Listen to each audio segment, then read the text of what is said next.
Olá, vamos para mais um dia.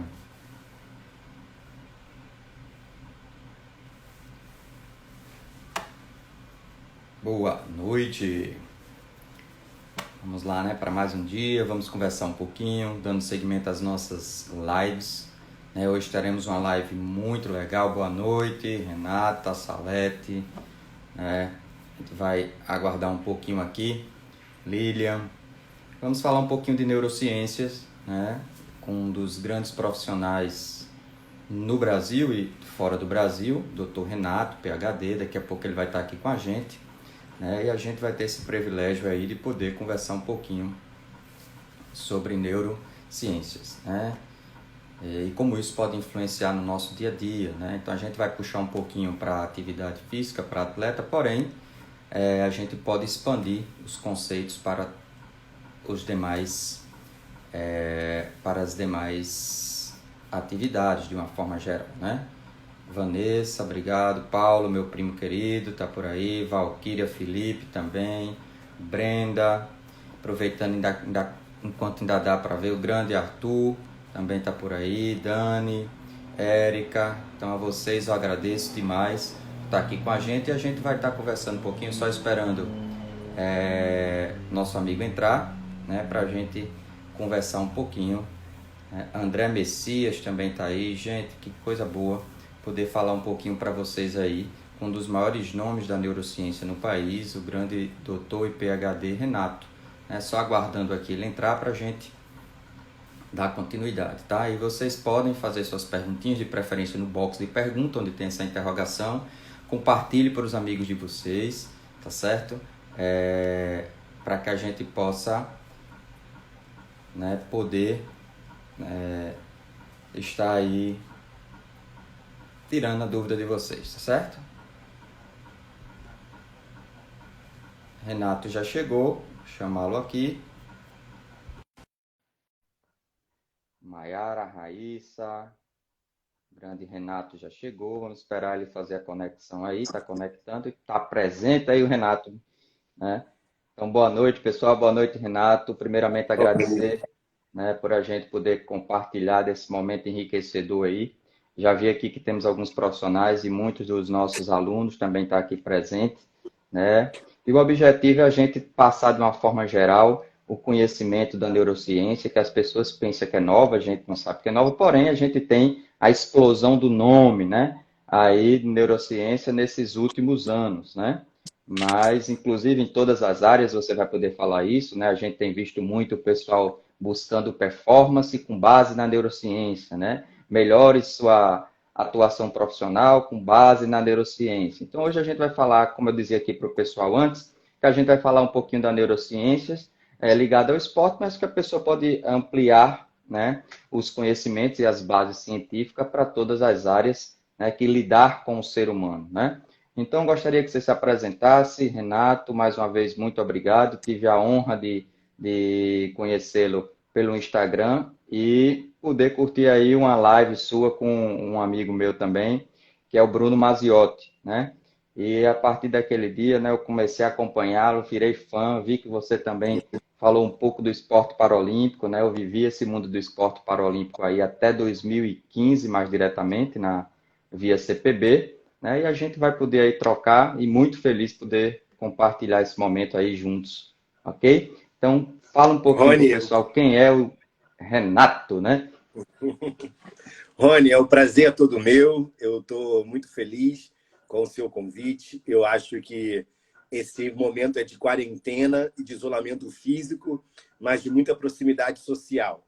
E se a gente pode ter esse privilégio de ter a internet, nos aproximando, que bom que a gente está utilizando da melhor maneira possível. Estou à disposição sua, da sua audiência, e uma boa noite aos colegas que estão entrando aqui, que já estão, que a gente possa conversar, trocar ideia.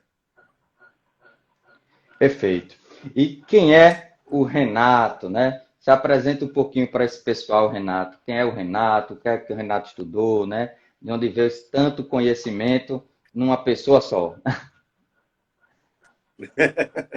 Obrigado, não sei se é tudo isso, mas eu sou fisioterapeuta já com 20 anos de formado. A minha vida praticamente toda foi na universidade pública, aqui na Federal do Rio de Janeiro. Então, desde o segundo período, eu faço iniciação científica no Departamento de Bioquímica Médica, onde eu me apaixonei pela pergunta. E a pergunta correta, ela te permite, através do método científico, respostas, né? Essas respostas nem sempre são satisfatórias, geralmente elas te levam a ter mais dúvidas ainda. Isso aconteceu no campo do conhecimento da musculatura. A minha iniciação científica e meu trabalho de mestrado foi todo tentando entender como funciona o músculo esquelético. Mais especificamente, um modelo muscular que mimetizava a distrofia muscular de Duchenne, os pacientes distróficos. E durante o meu doutorado, tive a oportunidade de fazer um doutorado sanduíche. Então, eu fui para a Inglaterra, para uma universidade chamada Imperial College, que já tem um renome muito grande na investigação do Covid agora, mas é uma universidade enorme na Inglaterra, junto com Cambridge e Oxford. E lá eu tive a oportunidade de trabalhar com a neurociência. Então, eu investiguei uma outra doença rara, a síndrome de Griscelli, entendendo como que a gente poderia investigar a motilidade do citoesqueleto de neurônios. Então, eu trabalhei com um experimento in vitro e tentando entender como essa doença ocorria no cérebro humano. E hoje eu consigo fazer o que a gente chama de pesquisa translacional. Pegar esse conhecimento que eu tive na base da bioquímica mesmo ali, de pipetar, e trazer para a bancada, trazer para o paciente e tentar responder as perguntas desses pacientes, geralmente pacientes raros e pacientes também da fisioterapia desportiva, que procuram ou para desporto ou me procuram após a lesão. Então, a gente estava agora fazendo uma discussão aqui na Câmara Técnica do CREFITO, Rony, da necessidade da gente tentar formar fisioterapeutas mais integralistas. A superespecialização, ela é bem-vinda. Eu acho que a gente está passando pelo que a medicina passou e não tem como voltar atrás. É muito bom que tenhamos fisioterapeutas muito bons em algumas áreas, que saibam bastante de ombro, bastante de joelho, bastante de pulmão, mas é crucial que a gente tenha fisioterapeutas integralistas que entendam de gente. E gente na sua CIF, né? Na sua parte pessoal, na sua parte física, na sua participação, na sua atividade, nas suas particularidades, até mesmo emocional. E eu acho que a neurociência permite que a gente tenha esse guarda-chuva de poder olhar o paciente de uma distância que a gente entenda ele como um todo. Isso é importante, você colocou duas coisinhas importantes, né? E a gente discutia até também via CREFITO, via COFITO, na verdade, um perfil de um profissional que atendesse aí o esporte paralímpico, né? Justamente a gente discutia isso por essa falta de uma integridade, de uma multidisciplinaridade do próprio profissional, né? Foi tornando-se especialista e daqui a pouco se confundiu as especializações e o esporte paralímpico estava meio ali fora da situação, né? Fora por quê? Porque eu tinha um cara que era especialista em neuro, tinha um cara que era especialista em esportiva, o cara de neuro achava que não podia atuar na fisioterapia esportiva porque ele, né, no esporte paralímpico, porque ele não era do esporte, né? Porém, a gente sabe que grande parte dos nossos pacientes no esporte paralímpico, muitos deles são sequelas neuro, né? E o cara do esporte paralímpico, da esportiva, já achava o contrário, né? Eu sou do esporte e o atleta ali, ele é um atleta, né? E esquecia aí os detalhes, né? Então, de repente, quando a gente tem essa visão ampla, mesmo que você se especialize, mas que você tem essa visão ampla, a gente consegue abordar o que tanto tem se discutido, né? Que é o que se discute, que a gente precisa ver o ser como todo, e não como o joelho, não como o tornozelo, não como a cervical, não como a dor lombar, né? Poxa, o cara agora é a dor lombar, né? O cara agora, né? Antigamente eram as articulações, agora são os sintomas, né? Então, o cara é agora a dor do joelho, agora o cara é a dor lombar, né? E isso realmente é muito bom da gente tratar, né? E o outro ponto, quando você falou assim, que você veio da bioquímica, pipetou tal, por quê? Porque nossos alunos que estão lá no primeiro semestre, quando paga bioquímica, dizem, que danado eu vou fazer com essa bioquímica? Nunca vou utilizar isso aí, né? E ele não entende que o nosso corpo, né, lógico que no início do curso, no final já perdeu-se um pouquinho, mas no final ele consegue entender, que o nosso corpo é formado por reações químicas, né? Então, Só grandes, isso. né? E a neurociência vem mostrando isso, né? Naquele pensamento positivo, do pensamento negativo, ou seja, isso influencia em ações químicas dentro do corpo. Então, por isso que a gente tem reações diferentes, né? Então, assim, são dois pontos maravilhosos, né? Mas, para a gente começar, tem muita gente aqui, outras pessoas que já conhecem o nome, né? Mas o que é a neurociência, né? Assim, o que é que a neurociência trata, que vem com esse nomezão bonito aí, neurociência, né? Então, para o pessoal que está aqui, o que é, assim, de uma forma geral, a neurociência?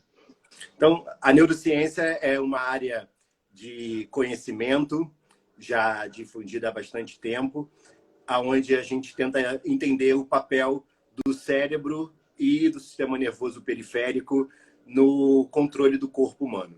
A neurociência, apesar de estudada há bastante tempo, ela não tinha essa qualidade que a gente tem hoje. Primórdios, quando se embalsamava um corpo, por exemplo, se guardava o coração, se guardava as artérias, por isso que o nome é artéria, né, onde passava o ar, e o cérebro era simplesmente retirado. Achava-se que o que valia a pena, na verdade, eram os espaços onde passava o etéreo, que morava dentro dos ventrículos. E os ventrículos cerebrais, que era um espaço vazio, que era a grande morada do saber. E não se achava que a matéria cinzenta ou a substância branca era algo importante. Ramon Carral e pesquisadores do início do século XIX que começaram a dar importância ao neurônio e entender que o cérebro periférico tinha células especializadas e únicas, entender o comportamento delas, químico e biológico, e ali nasce essa ciência que mais se estuda, Rony, mas é a ciência que menos se sabe. Essa é uma das coisas mais fascinantes da neurociência, né? A gente não para de estudar, não para de falar dela, mas ainda cito pouco. Isso é, na verdade, assim, a gente tem visto essa intensidade de pesquisas, né, buscando descobertas. Lógico que a zona-alvo realmente é o cérebro, né, assim, como é que a gente pode utilizar isso, para que as pessoas já comecem a entender, né, que a influência sobre neuroplasticidade, a influência sobre performance, sobre atenção, sobre foco, tudo isso passa pelo estudo aí da própria neurociência, né? E é em cima desses estudos que a gente vai puxando para o nosso lado do atleta, né? Então, assim, um dos principais pontos, inclusive já tem trabalhos publicados internacionalmente, dessa influência propriamente da neurociência, né, das bases da neurociência na atividade física, até porque a gente sabe que, é uma coisa que eu digo sempre, né, o pessoal da ortopedia costuma tentar retirar a neuro do mundo dele, né? Agora tem mudado um pouco, mas o cara diz, poxa, eu sou da ortopedia, eu odeio neuro. E eu sempre levo uma única frase para a sala de aula. Não existe movimento sem sistema nervoso, né? Então, assim, não Uhum. existe movimento sem sistema nervoso, que é para as pessoas começarem a entender desde o primeiro período que, mesmo sendo um sistema mais complexo de ser estudado, talvez o mais relevante. Lógico que a gente não gosta de dizer que um sistema é mais importante que o outro, porque se um parar dá problema, mas se a gente pensar em sistema nervoso, né, em especialidade ortopedia esportiva, a gente sabe que não vai existir movimento, não vai existir prática esportiva se não tiver o sistema nervoso, né? E como é que no seu mundo de pesquisa, né, e a gente pode falar do mundo paralímpico e do mundo olímpico, assim, eu sou apaixonado pelo mundo paralímpico, como é que essa neurociência vem sendo aplicada e vem influenciando na prática de atividade física? Quais são os pontos mais abordados, né, hoje na ciência, no trabalho, que faz com que a neurociência venha adentrando, né, nos esportes de uma forma geral, inclusive até na aprendizagem, né? Então, os alunos que estão aqui, se tiverem um pouquinho de conhecimento, ele vai ver que se aprofundar, ele consegue ter melhores rendimentos, e isso está sendo estudado pela neurociência, né? Então, como é que você tem visto isso? Como é que a neurociência começou e tem se aprofundado dentro aí das atividades esportivas, trazendo benefícios e até melhora de performance. Muito bom, Rony. A gente já sabia e talvez não conseguia conceituar que era um papel do cérebro e do sistema nervoso periférico, junto com o controle das articulações e dos músculos, o gesto motor e principalmente o gesto motor da atividade em questão. Então, se você quer tornar-se bom ou recuperar alguém para uma atividade, você tem que fazer atividade específica. E essa atividade específica, ela requer, em algum momento, uma readaptação plástica do cérebro. Então, se você não sabe que esse cérebro, no momento de lesão, ele vai ter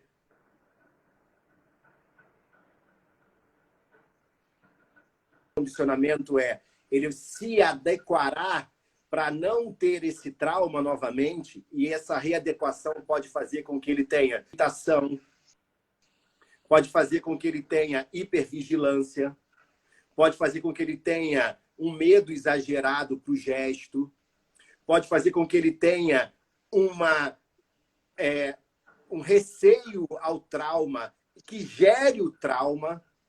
Então, a gente, às vezes, tem uma ideia que a nossa reabilitação tem que estar focado naquela lesão articular, no tecido lesionado, mas esquece que o estresse pós-traumático que a lesão pode ter ocasionado também vai influenciar na reabilitação. Então, a gente cada vez mais entende que essa readequação do momento da recuperação deve ser muito próxima da realidade para quando ele chegar no momento de voltar aos gramados ou voltar a praticar na quadra, voltar para a piscina, ele esteja o mais adaptado possível. A gente já falava do gesto motor. A gente entende que para qualquer prática é necessário que a gente tenha o melhor gesto possível para economizar energia, e esse melhor gesto possível que economiza energia é um gesto que o cérebro aprende, e nem sempre é o melhor gesto que o seu olhar de fisioterapeuta acha que é. Então, algumas vezes a gente quer corrigir um valgo dinâmico ou quer corrigir um tornozelo aduzido que vai tirar a melhor biomecânica plástica que esse atleta tem. Então, a gente tem que respeitar muito as adaptações neurofuncionais de cada um, e eu acho que se não provoca lesão, se não provoca uma disfunção, se não está aumentando o risco de trauma, cada um tem a sua especificidade, o seu gesto motor melhor, então não é uma receita de bolo, isso passa pela neurociência, você entender que cada um se adapta de uma forma. E na Paralimpíada, quanto mais o fisioterapeuta entende que se você percebe que é esse cérebro que comandará o melhor atleta, ele consegue que as adaptações, pode ser uma cadeira de roda, pode ser uma calha para bocha, pode ser o guiso da bola de futebol, não importa. As adaptações farão esse cérebro plástico transformar ele no melhor atleta, independente da estrutura corporal que ele tenha. Então, quanto mais plástico for o cérebro do meu para-atleta, mais rendimento ele vai ter. Então, quanto mais pistas, às vezes auditivas, às vezes visuais, às vezes trabalhar o sistema sensorial, até mais do que o sistema motor em alguns atletas, essa característica que o meu cliente ele é multimodal, ele não é só equilíbrio e força, ele também é olfato, paladar, ele também é tato, ele também precisa de um estímulo de comando verbal ideal, é entender que ele tem um cérebro ali que precisa ser muito bem estimulado.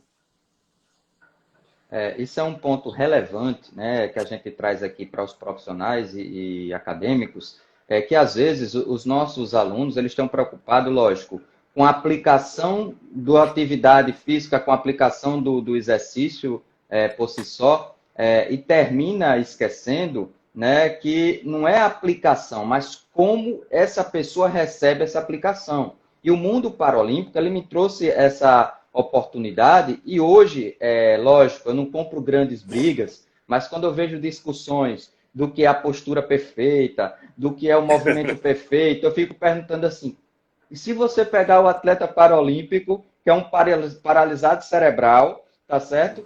Que durante a prova ele consegue executar a prova, mas antes da prova ele só anda de muleta, né? Devido à espasticidade e tal, e consegue Ou é na realizar a prova. espasticidade que ele consegue o gesto, né? Ou é na Ou é no... espasticidade que ele consegue o equilíbrio, que ele consegue fazer o movimento correto, né? Então, assim, existe essa coisa perfeita que tanto se prega, né? A postura perfeita, o alinhamento perfeito. Então, assim, a gente vai ter que eliminar todos os nossos atletas paralímpicos, porque, assim, lá a gente não vê isso, né? Então, assim, quando eu entrei no esporte paralímpico, a gente tinha justamente essa, né? Essa visão eu comecei a ter. Eu disse, cara, não existe o perfeito, existe o que é o perfeito para a gente? É o que ele consegue executar com maior eficiência.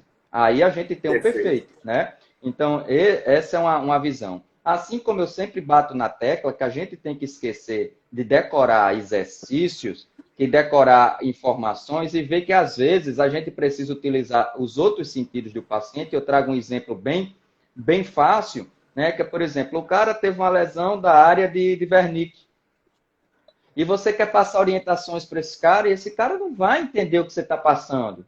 Ou você vai estimular visual, ou você vai estimular para ele o visual, ou você vai estimular auditivo, ou ele não vai sair dali. E eu costumo dizer, né, como exemplo, uso sempre o mesmo exemplo, que é aquele paciente que o fisioterapeuta olha para ele, dá as orientações porque está na frente dele, então executa o que o paciente tem que fazer, aí ele vê, né, e faz. Quando o fisioterapeuta sai de perto, né, talvez até por uma área que está responsável por essa memória aguda, aquela memória, ele esquece. E aí eu escuto o fisioterapeuta virar e dizer assim, é só eu sair de perto que ele não sabe mais fazer o movimento. Ou seja, a gente ainda precisa estudar muito mais e correlacionar as áreas que foram afetadas para que a gente realmente escolha a melhor metodologia, né? Não é o recurso, é a metodologia, porque às vezes a eficiência do seu tratamento ele vai cair sobre a metodologia. Como você passa isso para o seu paciente?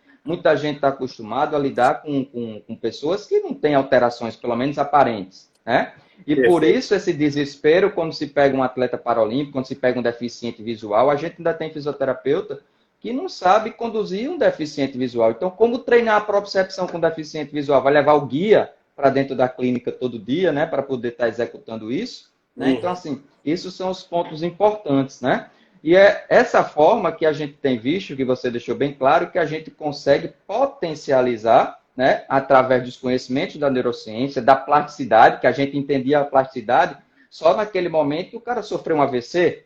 Ah, ele sofreu um AVC e a gente vai pela plasticidade, né? E aí a gente consegue ver isso. Uma outra coisa que eu tinha estudado, foi até tese do meu mestrado, e eu gosto da neurociência por isso, é que muitas vezes o que o fisioterapeuta colocava para o paciente, ele fazia com que o paciente deixasse de ter o seu melhor e ia para os vícios, ou seja, interferia negativamente para que houvesse uma reabilitação mais eficiente, né? Então, confundia-se compensações com recuperações de movimentos, né? É assim que vocês têm visto também, essa confusão entre compensações e recuperações, ou seja, eu preciso pegar o copo, não me importa como eu pego o copo, né? Então, muitas vezes, você interfere na qualidade da reabilitação porque você potencializou um vício, potencializou uma compensação.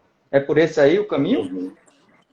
É uma pena que a gente ainda tenha que encontrar pacientes, colegas, fisioterapeutas, e que naquela fase aguda, que seria a fase do melhor aprendizado, não exploraram a famosa janela. gesto. Então, a janela do aprendizado, a janela da neuroplasticidade, onde deveria ser ter uma intervenção. Aí a gente tem vários métodos, como você disse, várias técnicas, mas o melhor deles é a fisioterapia neurofuncional, é a famosa biomecânica, é a famosa aplicação da cinesiologia, a aplicação da neurofuncional, para que o gesto seja o mais próximo da perfeição, porque as compensações sempre vão existir. A gente sempre vai achar uma maneira que parece mais fácil no primeiro momento para realizar uma tarefa, mas ela não é mais ergonômica, porque o fisioterapeuta que não sabe biomecânica, ele não entende que o gesto ele é ergonômico. E ergonômico é funcional, confortável e eficaz. Então, às vezes, a pessoa só quer um gesto que, teoricamente, é confortável para ela, mas não é nem eficaz. Então, a gente precisa, sim, estar atento, tirar essas imperfeições que podem virar vícios, que podem virar compensações. E, no segundo momento, quando a gente sai dessa fase aguda, que o paciente realmente já não consegue fazer uma recuperação, como que a gente entende recuperação na neurofunção? É que o músculo lesionado volta a fazer o trabalho que fazia anteriormente, ou próximo a isso. Então, se a gente não consegue fazer isso, haverá compensações. E há compensações que são menos deletérias. Então, você não tem por que ignorar as compensações. Há pacientes que têm lesão de plexo que vai tirar o nervo frênico e vai colocar no punho e vai respirar e vai apertar um copo com o transplante de nervo frênico. Isso existe, uma compensação enorme. Mas ele não tinha outra forma de fazer isso. Então, eu preciso entender quando a compensação é bem-vinda, não deve ser explorada. Eu acho que quando a gente entende a neurociência e entende essas janelas de quando intervir, na hora de intervir, a intensidade da intervenção e, principalmente, o combinado que você, fisioterapeuta, vai se dedicar, vai dar os seus 100%, mas esse 100%, 80% vai dar Um pouquinho é o paciente. É ele que vai fazer essa recuperação, Rony. Aí travou o seu também. Deixa eu mudar. Isso. Enquanto isso, só mandar aqui um abraço.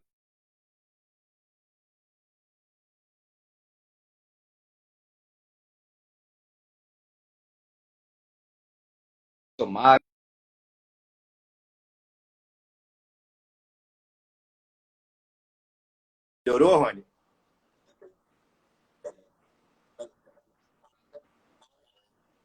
Adriano Santos também aqui, viu, Renato? Nós temos dois grandes, melhores atletas paralímpicos. A Adria, a nossa corredora, né? E o Clodoaldo Silva, que foi o nosso grande nome aí, está acompanhando a nossa live. Bem na hora que a gente falava de esporte paralímpico, tá vendo? Parece que foi um chama. Então, é uma honra, bem-vindo. E o professor Magno também está aqui com a gente. Então é isso, você resumia nessa importância da gente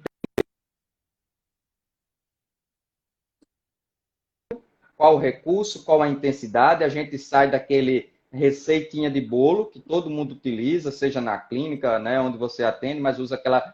Ninguém sabe o porquê 3 de 8, ninguém sabe o porquê 3 de 15, mas se repete, né? Então, assim, as pessoas não procuram entender a fisiologia, não procuram adequar a individualidade daquele atleta, daquele paciente. Então, são pontos importantes que a gente tem que deixar gravado, né? E é por isso que a gente tem cansado de escutar que muitas vezes fisioterapia não resolve, né? E eu costumo dizer, não, você não fez fisioterapia, você fez alguma coisa parecida, né? Mas a fisioterapia ela não foi feita. E isso muito me entristece porque tira do paciente a oportunidade de uma melhora real, né? Então, assim, a gente tira do paciente a oportunidade de uma melhora real. Então, se fosse você, se fosse um familiar seu, você não ia se sentir bem, né? Então, assim, é isso que a gente tem cobrado. Então, verdadeiramente a gente consegue potencializar, né? A gente quebra aquele mito que a neuroplasticidade está ligada única e exclusivamente para pós-lesão como AVC, paralisia cerebral, mas a gente entende que isso pode ser levado, inclusive, pela atividade física, e tem estudos que mostram que a atividade física, ela favorece, né, a neuroplasticidade, de uma forma geral, né, potencializa alguns aspectos importantes, como atenção, foco, coordenação, né? Então, a gente já pode levar isso também, né, Renato, para o mundo da prevenção que tanto se fala, né? Então, hoje, diante das armas que a gente tem, baseado em neurociência, como é que você tem visto a prevenção de lesões no mundo do esporte? E aí a gente pode puxar, né? Como a gente está falando um pouco de neuro, a gente pode puxar para o próprio esporte paralímpico, né? Então, assim, que a gente tem uma situação um pouco diferente, né? Que a gente tem muitos atletas que têm lesões medulares, por exemplo, paralisias cerebrais, né? pós-sequela de AVC. Então, como é que a gente poderia levar neurociência para a prevenção de lesões musculoesqueléticas, né? Como é que você tem tratado isso? O que é que você viu nos estudos, nas pesquisas? Rony, excelente oportunidade para eu falar do que vai acontecer semana que vem. Você é meu convidado especial. Nós vamos organizar o primeiro Congresso Brasileiro de Saúde no Futebol.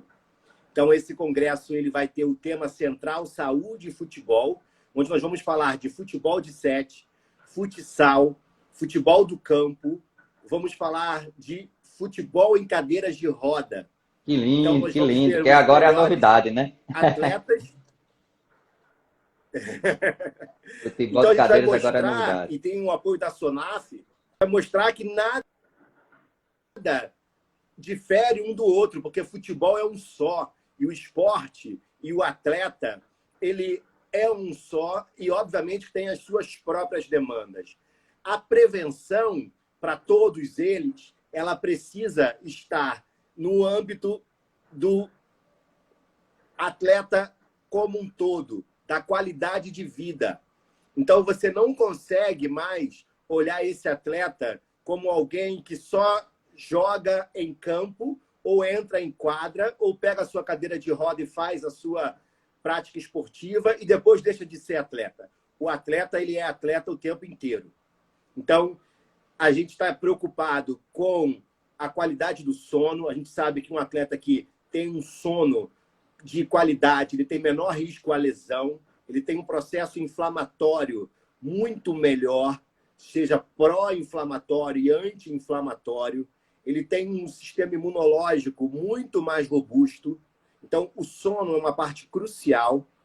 Eu vou falar especificamente de algo que eu gosto e trabalho com os meus colegas paralímpicos e não paralímpicos, que é a meditação laica, mindfulness, que não é uma prática do fisioterapeuta, é uma prática de qualquer profissional, mas nós da área da saúde podemos aprender um pouquinho mais dessa prática e trazer ela para a nossa Realidade. nosso dia a dia como mais uma arma complementar que faz com que o cérebro diminua a onda de cortisol, diminua o estresse, aumente o foco, faça com que a gente tenha até mesmo uma redução da sensibilidade à dor, tenha uma diminuição de como lidar com o estresse e raiva. Então, nossos pacientes que já estão politraumatizados, a gente sabe como é difícil para esses pacientes que são atletas paralímpicos e precisam, além de ser um bom atleta, cuidar da sua vida no dia a dia, ter a fotossensibilidade. Então, são pacientes que estão com o cortisol lá em cima porque a vida é hostil com eles. Então, esses pacientes, quando encontram a meditação, são pacientes que encontram uma ferramenta para lidar com essa vida hostil. Então, eu gosto muito de falar desse tema. E, além dessa parte cognitiva, tem a parte social desse atleta. Eu acho que o fisioterapeuta que entende que a gente vive nesse mundo tão discrepante, então não dá para falar que o atleta do Rio de Janeiro, da Série A, do Flamengo, é igual o atleta do Piauí, da Série C. Cada local tem a sua característica. Então, saber dessa característica social também nos ajuda a entender a demanda de cada atleta. E, às vezes, você está exigindo de alguém que naquele dia não pode te dar porque não se alimentou bem. E isso é uma verdade. Eu acho que a gente está lidando com um Brasil continental e o fisioterapeuta que ignora isso está ignorando a humanidade de cada um. Isso é esse olhar que a CIF, né, traz. E também é o olhar da prevenção. Você é o que você come. Então, acho que esse olhar interdisciplinar, que a gente tem muito discurso e pouca prática. A gente fala muito de ser interdisciplinar, ou multidisciplinar, ou transdisciplinar, mas de verdade a gente senta pouco com os nossos colegas da nutrição, da medicina, da fono, para conversar como estão os nossos trabalhos, como os nossos colegas estão trabalhando e o nosso cliente está usufruindo disso. Tudo isso faz parte da prevenção e, no fim de tudo, que parece que era a primeira coisa que a gente pensa, é o gesto motor. Só vai se prevenir quem tem o gesto motor repetido fora do momento da atividade específica. Então, hoje, se você acompanha na internet, pessoas como o Vinick, que é um amigo meu, super humilde, gente boa, professor de educação física e atleta, estudante de fisioterapia, cuida do Diego Ribas aqui no Rio de Janeiro. Ele mostra que ele está sempre no gramado com o Diego, está sempre empurrando o Diego está sempre de chuteira. Ele e vários outros colegas aqui que trabalham com paciente desportivo ou cliente desportivo. É assim, é mais próximo possível do dia a dia deles que a gente vai fazer com que a lesão não chegue. É muito melhor trabalhar com prevenção do que com recuperação. É menos custoso, é melhor para o cliente e é melhor para a gente. Isso é uma pura realidade, porque eu só vivenciei esse mundo da interdisciplinaridade dentro da seleção. Em nenhum outro local consegui encontrar isso. É uma briga que a gente tem, inclusive a clínica que eu tenho, a Fisio Esporte Saúde, ela tem essa proposta. Então, lá dentro, não é parceria, lá dentro a gente tem o TO, a gente tem o físio, a gente tem o psicólogo, que a gente tá, aí veio a pandemia, deu uma parada, mas a gente tem um projeto e a gente está botando para frente, porque a gente fala, inclusive, em sala de aula, estão aqui meus alunos que aprovam, fala em multidisciplinaridade, interdisciplinaridade, e a gente não tem visto isso nem nas clínicas escola. É difícil a gente implantar isso dentro da faculdade, né? Então, assim, por orgulhos, por determinadas coisas, a gente tem essas dificuldades, né? E aí a gente fala muito isso e a gente vê na prática como isso faz a diferença, né? Então, você ter os profissionais conversando, trocando as ideias e juntos decidindo o que o atleta vai fazer, as pessoas não sabem o que é um atleta. Eu tinha atletas que, quando a gente chegava na semana de treinamento, lá em São Caetano, que era a única semana que ele tinha comida, o cara, quando entrava no restaurante, ele queria comer por todos os dias que ele passou fome. E as pessoas não entendiam, né? E vem a história, a mal educação. Não, cara, o cara não tinha comida. Então, na visão dele, é como se ele fosse a formiguinha, ele está guardando reserva. A gente sabe que não funciona assim. Não adianta ele comer um dia e passar 10 sem comer. Mas na cabeça do cara que não tem instrução, que não tem o que comer, ele treinava até o domingo, sabe que na segunda-feira ele vai voltar para a mesma situação. Então, assim, eu vou aproveitar agora que eu vou passar mais 10, 15, 20 dias até a próxima semana de treinamento para comer, e as pessoas não entendiam, né? Aí até a gente fazia aquela proposta de cardápio, aí a partir daí começou a investigar o cara em casa, né? Que acontece muito no futebol. Não vou dizer que no futebol o cara passa fome, mas você faz com o nutricionista um cardápio para o atleta de futebol e ele come pips no almoço. Como eu já flagrei muitas vezes, o cara não almoçava no clube, almoçava em casa, passava a semana fazendo isso em miojo, ainda tinha cara de pau de dizer, rapaz, hoje foi isso, amanhã era a mesma coisa. Então, assim, o que é que adianta eu não abranger a parte social e a parte econômica desses atletas, né? Então, assim, a gente não vai estar prevenindo. Então, não adianta eu me preocupar com o melhor exercício, com o fortalecimento daquilo. De repente, eu vou fortalecer e lesiono o cara. O cara não tem substância, nutrientes suficientes para aquilo, né? Então, esse é o caminho. Estamos chegando já quase ao nosso final aqui, temos 4 minutos, né? Assim, Uau! A coisa passou rápido de verdade. Acho que a live passou mais rápido até agora, né? Porque acho que é tanta coisa para discutir.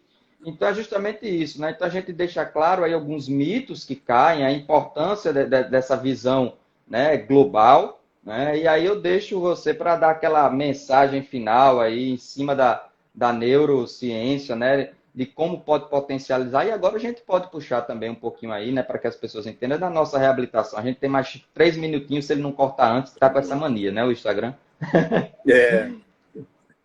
Rony, te agradecer pelo convite, agradecer quem está aqui, que a gente consiga, pelo menos, jogar uma semente nesses cérebros férteis que entenderam um pouquinho da neurociência, que é um mundo a se explorar.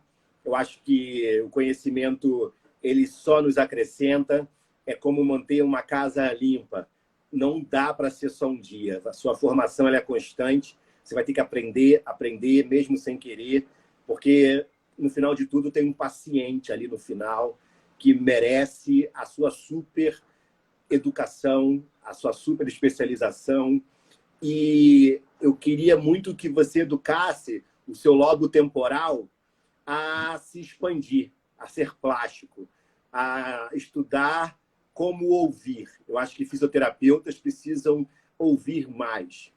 Eu acho que a gente fala muito, a gente está fazendo muita live, mas está escutando pouco. Ficar em silêncio e escutar os nossos clientes de verdade. Tudo que eu aprendi foi com eles, e eu acho que a gente precisa entender que quem conhece a doença mesmo é quem vive ela. Então, eu acho que ficar um pouquinho mais próximo dos nossos clientes, entender as suas queixas, as suas crenças, e através desse entendimento, com muito respeito, educá-los através da neurociência da dor, da neurociência do comportamento, a conviver com os seus problemas de uma forma mais humanizada, de uma forma mais inteligente, é a nossa função. Então, a nossa função é muito pouca de verdade. Tá? A nossa função é fazê-lo ativo, que a nossa fisioterapia seja cada vez mais ativa, que a nossa fisioterapia passiva seja apenas na hora realmente hiper necessária. A gente faça o nosso cliente acreditar que é o gesto motor que vai o recuperar. É isso que a literatura diz, e a neurociência nos ajuda a tirar os medos, a tirar a cinesiofobia, a tirar os receios e a empoderar esse cliente que, se tem um corpo, é um atleta. E eu enxergo todo mundo assim, com 89 anos, no leito, na cadeira de roda ou no campo, como um atleta. Então, eu sempre o estimulo a se desafiar e ir além das suas limitações emocionais daquele dia, com apoio e com o meu conhecimento. Mais uma vez, muito obrigado. Obrigado, né? A gente vai encerrando, mandando aqui abraço de novo para a Adri. Adri, eu sou seu eterno fã, aprendi muito com você, uma das melhores corredoras velocistas do mundo, cega. Nado Fisioterapia, Érica, de Paula, Lilian, Mona, muita gente aqui, Tainá, Dani, Gabriel, né, Nadine, então muita gente aqui para a gente mandar um alô. Gente, obrigado de coração. Né? Inclusive, hoje até o Instagram perdeu o horário, viu? Porque já estouramos e ele não deu nem sinal que vai pagar, para vocês verem. Né? Então, o Pedro também esteve aqui com a gente. Pode falar. Lá na minha página tem o link para o Congresso Brasileiro de Saúde do Futebol. Então, todo mundo se inscreve, é de graça. Vai ser uma honra quem puder me seguir aí e seguir o Congresso Brasileiro de Saúde do Futebol. Bruno Maziotti, Puglia, Marco, muita gente boa do esporte que vai estar falando 2 dias, 11 e 12 de junho, online, gratuito. Sigam a Associação Brasileira de Futebol em Cadeira de Rodas, que eu tenho o prazer de ser coordenador científico. Esse evento vai marcar o esporte paralímpico e o futebol. Eu espero que a gente aprenda muito. A fisioterapia tem que marcar presença. As vagas são limitadas, então corre lá e se inscreve. Perfeito, gente. Então a gente vai encerrando, tá certo? Agradeço mais uma vez. Não tem por que não participar do congresso, não tem desculpa, é online, é de graça, qualidade não se discute, né? E é só agradecer aí pela oportunidade de poder conversar com você. Para mim é um orgulho, né? Então, assim, tenham seguido, né? Aprendido cada dia mais. Eu acho que é assim que a gente cresce. Então, para todos, uma ótima noite e a gente vai se falando, ok? Valeu, galera. Rony, muito obrigado. Espero que a gente se veja em breve e boa sorte nessa quarentena, que a gente saia melhor dela. Vamos sim, é só passar essa quarentena e a gente vai se encontrar. Valeu, grande abraço, amigo.